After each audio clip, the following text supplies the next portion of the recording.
Why are British people so hard to understand? You know, like if your aunt had balls, she'd be your uncle, but she doesn't, so she's not. Do you know what I'm trying to say? I like my siesta on holiday, that's the best bit, innit? I don't go mental holidays anymore, don't go with my mates. And a part of me thinks, Jose, be happy with what you've got, and another part of me thinks, well, you only live once, you may as well have the body that you want to have. You think you know English pretty well, then you arrive in the UK and bang, you're like, beg your pardon? Sorry, what was that? Excuse me? ¿Qué? Excuse me? It's hard, right? Well, I've identified 6 reasons you might find it hard to understand British people when they speak. I'm going to share them all with you today. By the way, if you're new here, my name is Teacher Tom, and I teach fresh, modern British English to people around the world who want to know about the language and culture of the UK. Okay, let's start with regional UK accents.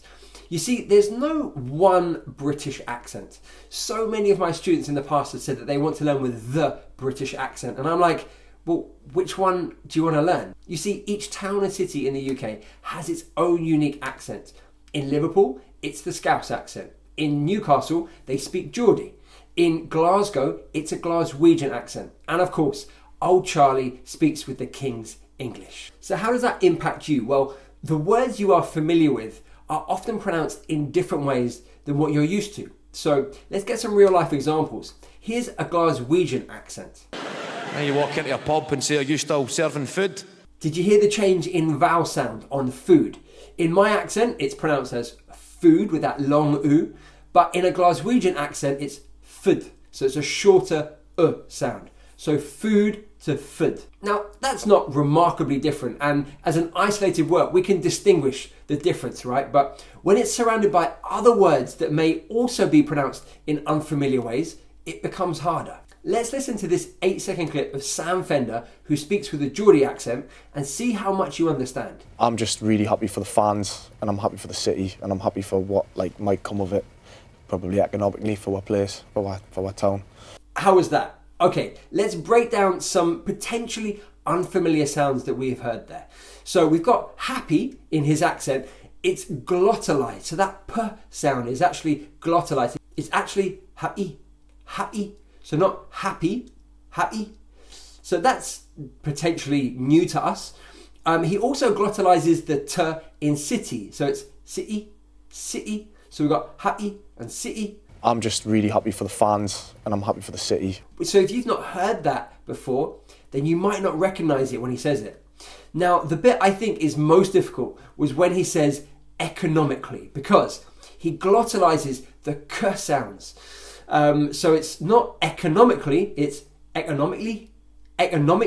Now, my impression isn't very good. Let's listen to Sam Fender say it. And I'm happy for what might come of it, probably economically for our place, for our town. So lots going on in just 8 seconds of speech that if we aren't used to those sounds, then potentially that could cause us a lot of problems. Now, it's by no means just Geordie. Let's get an example of a Bristolian accent. That's, of course, from Bristol. Part of me thinks, Jose, be happy with what you've got, and another part of me thinks, well, you only live once, you may as well have the body that you want to have. Okay, even I'm struggling to understand all of that.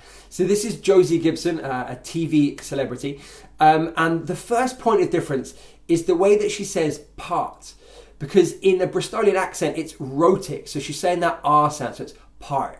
Part of me thinks, Jose, be happy with what you've got. So that's very common in a Bristolian accent and this part of the world in general. Now, I'd say part, she says part. So that could cause some confusion if you're not used to it. Of course, in American English, that would also be with a rhotic R, part. So there is some link there. She also drops her H's all over the place.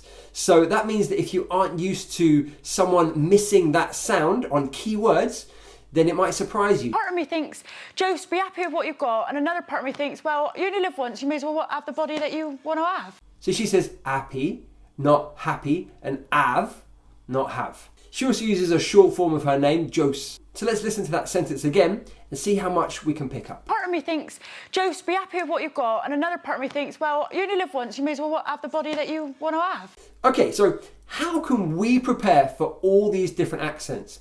Well, I'd start by familiarising yourself with some of the main ones, like Cockney, Mancunian, Scouse, Brummie, accents like that. Then learn some of the main pronunciation features. Now I've got a YouTube playlist right here that is a great place to start. Now you don't need to speak with these accents, but it is vitally important to be able to understand them. If you're going to spend any time in the UK, you need to be familiar with lots of different accents. Now when you're watching TV shows or films from the UK, it might be worth turning on the subtitles at first just to give you some support. Then when you get more accustomed to the different sounds, then of course you can turn them off. Okay, let's get to reason number 2, which is vocabulary differences. Now I remember the first time I went to the United States and someone complimented me on my cool pants. Now they actually meant my underwear, right? Yeah, okay. But it was a confusing moment between us. I honestly did think he was talking about my underwear. But of course, he didn't mean pants. He meant trousers. You see, in the US, trousers are called pants, and in the UK, pants mean underwear. But it doesn't stop there. They say faucet, we say tap. They say sidewalk, we say pavement. They say closet, and we say wardrobe, and so on. So if you've learned a different form of English, like American English, Aussie English, Singaporean English, whatever it might be, there might be some vocabulary differences that you need to get used to. Now I've actually got a free guide called 101 Great British Words and Phrases that will help you get started learning British English. The link is in the description below. Okay, reason number 3, slang. Now I'm sure you could hit me with a list of 10 British slang words that you like. Mate, knackered, chuffed, quid, dodgy, bloke, gutted, jammy. We could go on, right? Now I think it's fair to say that slang plays a huge part in how we Brits communicate. I guess the problem as a visitor is that there is so much slang, it's hard to know it all. In addition, each region has its own slang words. So for example, in the north, they say nout for nothing. Here's an example. What am I looking at? Me Domino's. What? There's nout there? What about? So he said, there's nout there, which means there's nothing there in standard English. Or let's get another example using more modern slang. Banging, this is banging. Okay, so here AJ Tracy says banging, which means kind of really good. He's describing a drink and he says, oh, it's banging, like it's really good. So you see, there are often little words and phrases that you might not know, and that's totally okay. You can't be expected to know them all, right? I don't even know all of them. In fact, I'm constantly having to learn new slang as it evolves and changes, and that's okay. Just go with the flow and keep learning as you go. Reason number 4, elision. It's often said that Brits swallow their words, and to a degree, I think that is true. It's a process we call elision, by which sounds and syllables are omitted in spoken English. Now, how does that impact you as a listener? Well, words that you think you are familiar with suddenly take on a new form, and essentially the word you're hearing doesn't sound like the one you've learned. Here's a great example from a TV show called Gogglebox. You're going out on a Saturday night, your feet stunk of fish because I was swilling. So here Jenny says Saturday night, and she's reduced a 3-syllable word, Saturday, into a 2-syllable word, Saturday. On a Saturday night. Now Brits are doing this all the time. One I heard recently was in conversation with a friend of mine from Manchester who said, I need to call my family. Now there we've got a reduction from 3 syllables to 2 syllables and a shortened vowel on the end ly there. So usually in my accent it's family, and in Mancunian it's family. Le. Not le. There's a shorter sound there. So family. So family and family, very different sounds, especially if you aren't familiar with them. Now here's another superb example of elision in British English from actor Ray Winston, who has, for me, one of the best Cockney accents out there. Listen to the way he says nothing. Oh yeah, and it's nothing like a bald egg. Did you hear it? Nothing. What an incredible reduction in sounds, from nothing to nothing.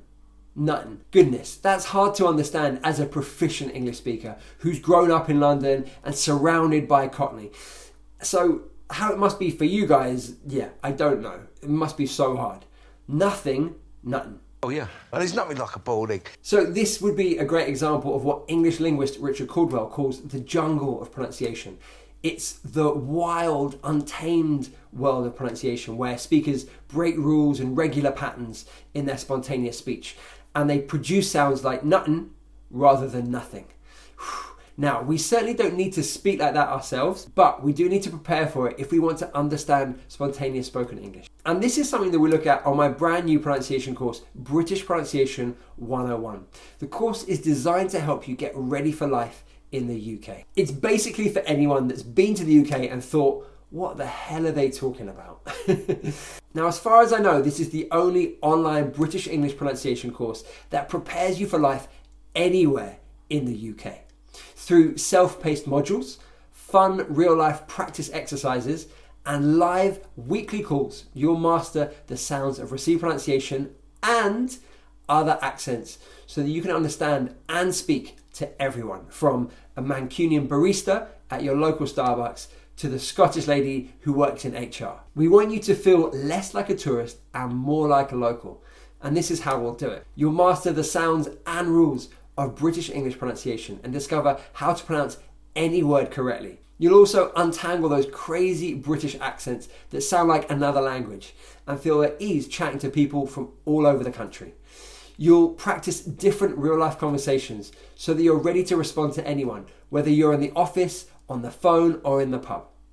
You'll learn to express yourself clearly and authentically so that you can get your point across without having to repeat yourself. You'll feel more connected to your surroundings with a deeper understanding of British accents, people, and culture. But you're probably thinking, how can I improve my pronunciation with an online course? And sure, it is different from learning in a classroom, but actually there are many, many benefits. To begin with, you can move at your own pace, so you don't have to wait for other students to understand something that you understood 5 minutes ago. Equally, you can go slower and you can repeat things when you want to. Now, the real beauty of this course is that we use a blended style of teaching. There are modules with videos packed full of information that you need. There are then practice exercises that you do, and finally at the end of the week there is a live pronunciation clinic in which you can practice everything you've learnt. British Pronunciation 101 Get Ready for Life in the UK really does give you all the tools and guidance that you need to see real results. I'd love you to do one thing for me. I'd love you to go over to my website, the link is in the description below, and see how we can help you change your English today. Feel free to ask any questions you might have in the comments below. And if you do feel like this course is for you, I can't wait to get to know you and work with you on your English language journey. Okay, let's get to reason number 5, cultural references. Culture is a huge part of what binds us as a country. These shared references are so important. The people, the places, the TV shows, the catchphrases, they all make up what it is to be from somewhere. Now, if, like me, you've lived abroad, whether that's in the UK or elsewhere, you know how isolating it can be to not know all the cultural references that people bring up. Countless times in Argentina, people would make reference to a celebrity or a TV show that I had no idea about. And I was just completely lost in that moment. Maybe it was a joke or it was a little reference that was quite funny and clever. And I just went straight over my head. And I don't want that to happen to you. Now, here are some examples in the UK. For example, one of my favourite phrases is, it's like Piccadilly Circus in here. Now, this is a reference to a very busy area in central London called Piccadilly Circus. So naturally, if you describe somewhere as being like Piccadilly Circus, you're saying it's very, very busy. So let's say you're in the supermarket and you go, wow, it's like Piccadilly Circus in here. You're saying that that supermarket is very busy.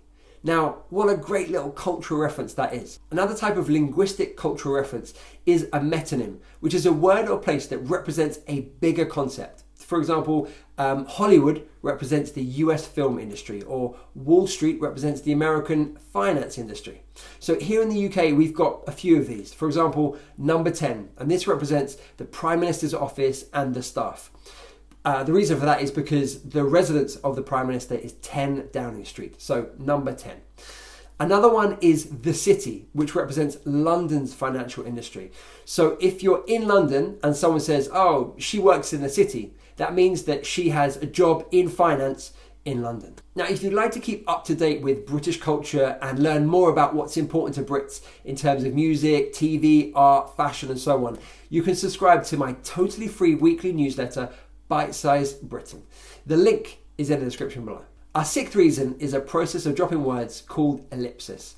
It's really common in British English to just leave words out that we deem to not be necessary. Here's Sam Fender again with an example. Contentious situation as well, though, you know what I mean? But So the full sentence should be, do you know what I mean? Do you know what I mean? But in spontaneous speech, we often drop the auxiliary verb because it makes life easier for us. And we haven't really lost anything in terms of meaning. Now, it's sometimes even shortened more down to know what I mean. Know what I mean? Know what I mean? So we've now lost 2 words rather than 1. Now, another example of ellipsis might be, you okay? You okay? Instead of, are you okay? Now, the listener understands the question perfectly well without the auxiliary verb. We also might do it with subject pronouns as well. So, for example, in this sentence, hope you have a great trip. There, I've dropped the subject I because, well, it's clear that I am the subject of this sentence. I hope you have a great trip. So we have to be on our toes and use the context of someone's speech to help us to decode any missing words that they've dropped. Now we can practice this by exposing ourselves to lots of authentic spoken English, which is something that we do actually in British Pronunciation 101. We have some authentic listenings that are designed to help you absorb lots of natural spoken English and to see these kinds of patterns of speech. Now remember, if you would like to find out more about my brand new online course, you can click the link in the description below and see if it's for you. Now thank you so much for watching this video, I really appreciate it. This is Teacher Tom from London saying goodbye.